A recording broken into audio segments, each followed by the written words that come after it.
اعوذ باللہ من الشیطان الرجیم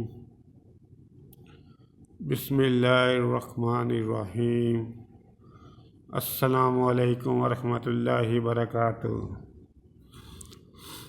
حضرت عثمان بن طلحہ رضی اللہ عنہ سے مروی ہے، رسول اکرم صلی اللہ علیہ وسلم نے بیت اللہ میں نماز پڑھی ہے۔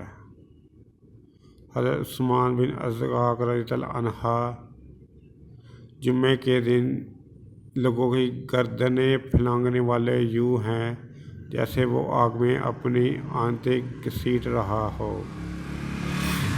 حضرت عمار بن سعد رحمۃ اللہ علیہ بیان کرتے ہیں، حضرت عثمان بن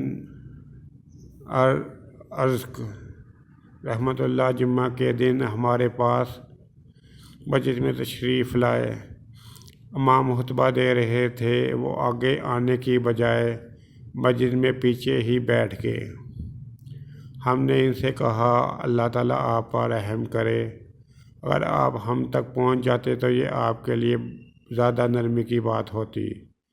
انہوں نے کہا، میں نے رسول اکرم صلی اللہ علیہ وسلم کو یہ ارشاد فرماتے ہوئے سنا ہے، جس نے جمعے کے دن لوگوں کی گردنوں کو پھلانگا جبکہ امام نکل چکا ہو یا دو آدمیوں کے درمیان آ کر بیٹھا ہو،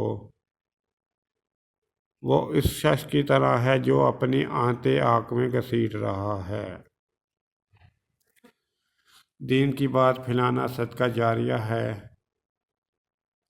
اللہ تعالی ہمیں جمعے کے ادب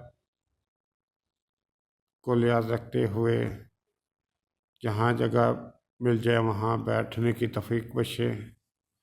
میرے یوٹیوب چینل جاسم نوکیا کو سبسکرائب کریں، اپنے دوستوں سے سبسکرائب کرائیں تاکہ میری حوصلہ افزائی ہو سکے اور میں زیادہ سے زیادہ ویڈیو اپلوڈ کر سکوں۔ السلام علیکم ورحمۃ اللہ وبرکاتہ۔